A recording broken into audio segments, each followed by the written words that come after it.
और कोर्ट को ये समझ में बात आ गई है कि ये जो मैटर है इसमें बहुत बड़ा भ्रष्टाचार हुआ है। नावीद अख्तर सगीर अहमद, उनका जामीन अर्जी थी 751/2025, वो रिजेक्ट की कोर्ट ने। दूसरा था मोहम्मद इसाक खलील अहमद, उनका भी बेल रिजेक्ट किया है। नासिर हुसैन मोहम्मद अली, इनका भी बेल रिजेक्ट किया है। और अबू हुरैरा मोहम्मद इब्राहिम। सर जो प्रिंसिपल है जाहिद अख्तर, उनका रोल क्या है? कि देखो वो ये स्कूल के इंचार्ज है, एडमिनिस्ट्रेटिव हेड है, उनकी इन्वॉल्वमेंट के सिवाय ये हो ही नहीं सकता। और इतना बड़ा फ्रॉड वो फोकट में करने वाले ही भी नहीं। 2,70,00,000 के आसपास इन्होंने अमाउंट निकाली गवर्नमेंट के, ऐसा आरोप। नईम अख्तर सगीर अहमद, ये तो बीएड एग्जाम फेल हो चुका है 2020 में, फिर भी उसको अपॉइंट किया है, 2012 से दिखाया है अपॉइंटेड। जो लड़का क्वालिफाई नहीं, जो टीचर क्वालिफाई नहीं, वो बच्चों को पढ़ा रहा। मतलब ये कितना बड़ा नुकसान है बच्चों का। प्रिंसिपल है जाहिद अख्तर, उनका रोल क्या है? कि देखो वो ये स्कूल के इंचार्ज है, एडमिनिस्ट्रेटिव हेड है, उनकी इन्वॉल्वमेंट के सिवाय ये हो ही नहीं सकता। और इतना बड़ा फ्रॉड वो फोकट में करने वाले ही भी नहीं। लूट मची है चारों ओर, सारे चोर, एक जंगल और लाखों मोर, सारे चोर, एक थैले में अफसर भी है चपरासी भी, क्या ताकतवर क्या कमज़ोर, सारे चोर, उजले कपड़े पहन रखे हैं सांपों ने, ये जहरीले आदमखोर, सारे चोर। आदाब, मैं हूँ इमरान राशिद और आप देख रहे हैं हम भारत। आज के इस वीडियो में एक ब्रेकिंग न्यूज़, एक ब्रेकिंग खबर आपके सामने लेकर हम हाजिर हैं। और ख़बर यह है कि अंजुमन मोइनुत्तुलबा यानी मालेगांव हाई स्कूल में जो बोगस टीचर भर्ती मामला हुआ था, 13 टीचर्स की जो बोगस भर्ती कराई गई है, नकली डॉक्यूमेंट्स तैयार कराए गए हैं, इस मामले में मैनेजमेंट पर एफआईआर दर्ज हुई थी। और अब तक मैनेजमेंट के मेंबर्स इस जो संगीन गुनाह में जो लोग मुलव्विस है, ये अब तक फरार है। मालेगांव की कोर्ट में इन मुलजिमीन ने जमानत रखी थी और आज यानी कि 12 अगस्त 2025 को इन सभी मुलजिमीन की जमानत कोर्ट ने रद्द कर दी है। कोर्ट ने जमानत क्यों रद्द की, क्या कहकर जमानत रद्द की, आइए पूरी तफसील जानते हैं इस वीडियो में। Malegaon high school bogus teacher भर्ती घोटाले में आज यानी 12 अगस्त 2025 को मालेगांव कोर्ट में सभी मुलजिमीन की जमानत रद्द कर दी गई। अंजुमन मोइनुत्तुलबा यानी Malegaon high school and junior college के chairman Mohammad Ishaq Khalil Ahmed Ishaq Zariwala, headmaster Zahid Hussain Mohammad Ali, clerk Nasir Hussain Mohammad Ali, senior clerk Abu Huraira और एजेंट नवीद अख्तर सगीर अहमद पर बोगस टीचर भर्ती, नकली डॉक्यूमेंट्स और करप्शन के सिलसिले में तकरीबन 2,69,00,000 रुपए का घोटाला करने का इल्ज़ाम लगा है। इसी सिलसिले में इन मुलजिमीन पर एफआईआर दर्ज हुई है, लेकिन सभी मुलजिमीन अभी तक फरार हैं। इन मुलजिमीन की जानिब से मालेगांव कोर्ट में ज़मानत की अर्जी रखी गई थी, लेकिन इस केस और मामले की संगीनी को देखते हुए कोर्ट की जानिब से तमाम ही मुलजिमीन की जमानत रद्द कर दी गई। मुलजिमीन की जानिब से जब बेल एप्लीकेशन दाखिल किया गया तो फरियादी की जानिब से वकील आयो और सरकारी वकील की जानिब से ये बताया गया कोर्ट को कि इन मुलजिमीन ने 13 टीचर्स को बैकडेटेड बताकर, नकली डॉक्यूमेंट्स बनाकर 13 टीचर को नौकरी पर लगाकर सरकार के फंड का मिसयूज़ किया गया है, जिसे हम कह सकते हैं कि सरकार को चूना लगाया गया। इसमें बहुत से टीचर्स को उस वक्त की ज्वाइनिंग बताई गई जब वो क्वालिफाइड ही नहीं थे, इनका डीएड बीएड कुछ नहीं हुआ था। मतलब अंधेर नगरी चौपट राज। जब पैसे का लालच ज़्यादा आ जाए और हराम खोरी की आदत पड़ जाए तो अक्ल घास चरने चली जाती है। ऐसा ही इन मुलजिमीन के साथ भी हुआ। दरअसल 2017 से टीईटी कंपलसरी है। इन मुलजिमीन ने सोचा कि ज्वाइनिंग ऐसी डेट की बताई जाए कि टीईटी की ज़रूरत ही ना पड़े, लेकिन इन्हें क्या पता था कि ये दिन भी आएंगे। इसमें ऐसे टीचर्स भी हैं जो 2021 में पास आउट हुए, लेकिन उनका अप्रूवल 2012 से बताया गया। इसमें जो टीचर्स ऐसे हैं जो पहले से क्रिसेंट और जमहूर हाई स्कूल में जॉब पर थे, ऐसे 2 टीचर्स इसमें हैं। इससे पहले वाली वीडियो में हमने तमाम तफसील आपको बताई, टीचर्स के नाम और कितना घोटाला हुआ, ये तमाम बातें हमने आपको इससे पहले वाली वीडियो में हम आपको बता चुके हैं। फिर भी एक मर्तबा फुल वीडियो डिटेल के साथ हम एक और जल्द ही आपको बताएंगे, बनाएंगे और तमाम तफसील आप तक पहुंचाएंगे। जो पहले से ही दूसरी स्कूल में जॉब पर थे, उनकी भी मालेगांव हाई स्कूल में ज्वाइनिंग बताई गई, यानी ये कि ये टीचर्स 2 जगह से जो है पगार तनख्वाह हासिल कर रहे थे।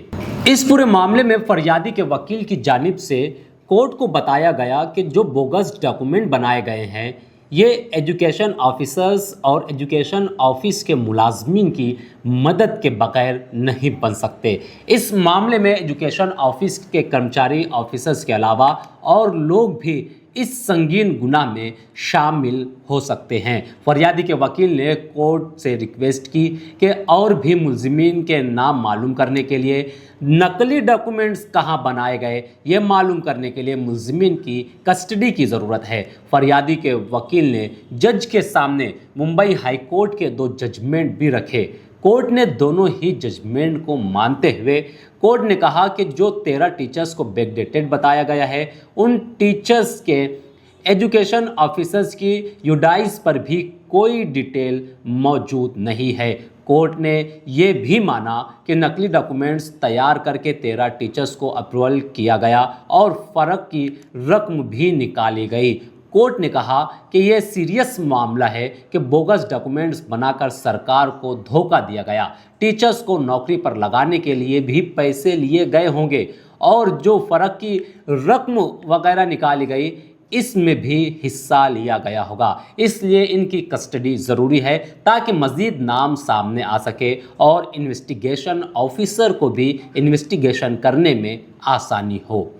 इस तरह इस पूरे मामले में 12 अगस्त 2025 को मालेगांव कोर्ट ने Malegaon high school and junior college के चेयरमैन मोहम्मद इसहाक खलील अहमद यानी Ishaq Zariwala, headmaster Zahid Hussain Mohammad Ali, clerk Nasir Hussain Mohammad Ali, senior clerk Abu Huraira और एजेंट नवीद अख्तर सगीर अहमद, इन तमाम मुलजिमीन की ज़मानत रद्द कर दी। मुलजिम जाहिद हुसैन पर यह इल्ज़ाम है कि इन्होंने अपनी बहू को बोगस तरीके से नौकरी पर लगाया। इसी तरह मुलजिम एजेंट नवीद अख्तर सगीर अहमद पर दीगर इल्ज़ामात के अलावा ये भी इल्ज़ाम है कि इसने अपने भाई को बोगस डॉक्यूमेंट्स के ज़रिए उस वक्त नौकरी पर लगाया जब ये क्वालिफाइड ही नहीं हुआ था।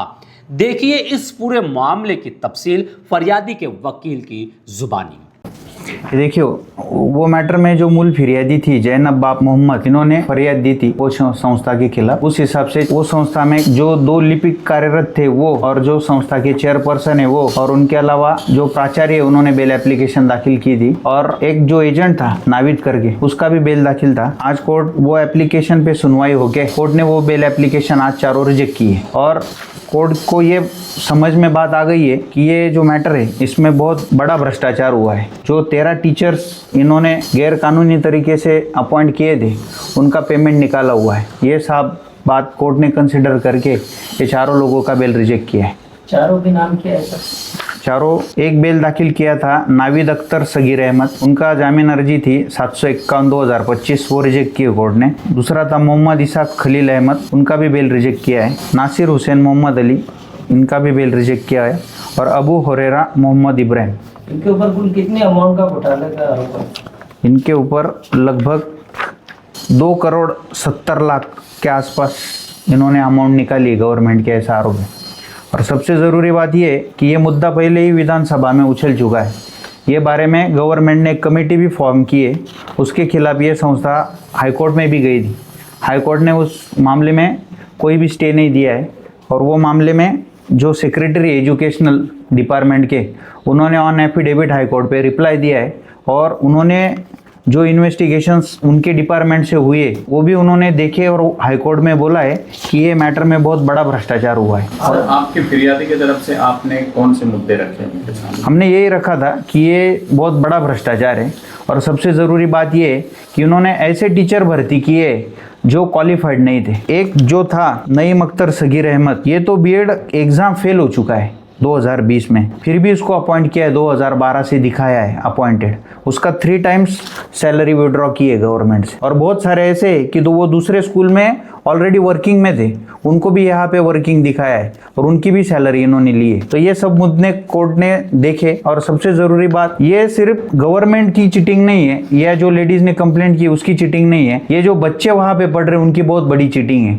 जो लड़का क्वालिफाई नहीं, जो टीचर क्वालिफाई नहीं, वो बच्चों को पढ़ा रहा, मतलब ये कितना बड़ा नुकसान है बच्चों का। ये सब बातें कंसिडर करके कोर्ट ने वो बेल रिजेक्ट किया है। सर, नवीद अख्तर का क्या रोल है? नवीद अख्तर का रोल ऐसा है कि उसका जो भाई है कि नईम अख्तर सगीर अहमद, उसकी अपॉइंटमेंट के लिए उसने हेल्प की है और जो फर्जी डॉक्यूमेंट उनको प्रायर दिखाया 2012 से, वो बनाने के लिए हेल्प की। और सबसे ज़रूरी बात ये है कि ये मैटर में गवर्नमेंट ने जो अब तक स्कूल के जो टीचर है उनके लिए एक गवर्नमेंट साइट बनाई है उड़ाइज करके, उस पर जो भी टीचर वर्किंग में है उसके डिटेल्स आते हैं। और 2012 से ये जो फर्जी 13 टीचर की भर्ती हुई है, एक का भी नाम उसमें नहीं है। ये स्कूल का क्या नाम है जो स्कूल का ये मामला है? सब अंजुमन मोइल तुलबा। और यहाँ पे बहुत 2-3 टीचरों की भी चीटिंग हुई है।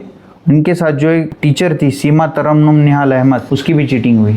वो भी ये मैटर में बहुत बड़ी गवाह है। सर, आपको ये अभी का जजमेंट अभी का जो है रिजेक्ट हुई है बेल, देख के आपको लग रहा है कि हाई कोर्ट में भी बहुत? देखो, ये तो कोर्ट का डिस्क्रिप्शन है, पर ये मैटर में जैसी इन्वेस्टिगेशन हुआ है उस हिसाब से लगता नहीं हाई कोर्ट भी बेल देगा। सर, जो प्रिंसिपल है जाहिद अख्तर, उनका रोल क्या है? इसमें अभी प्राइमा फेसी ऐसा दिखा है कि देखो, वो ये स्कूल के इंचार्ज है, एडमिनिस्ट्रेटिव हेड है, उनकी इन्वॉल्वमेंट के सिवाय ये हो ही नहीं सकता। और इतना बड़ा फ्रॉड वो फोकट में करने वाले ही भी नहीं, उनकी कुछ ना कुछ इन्वॉल्वमेंट है।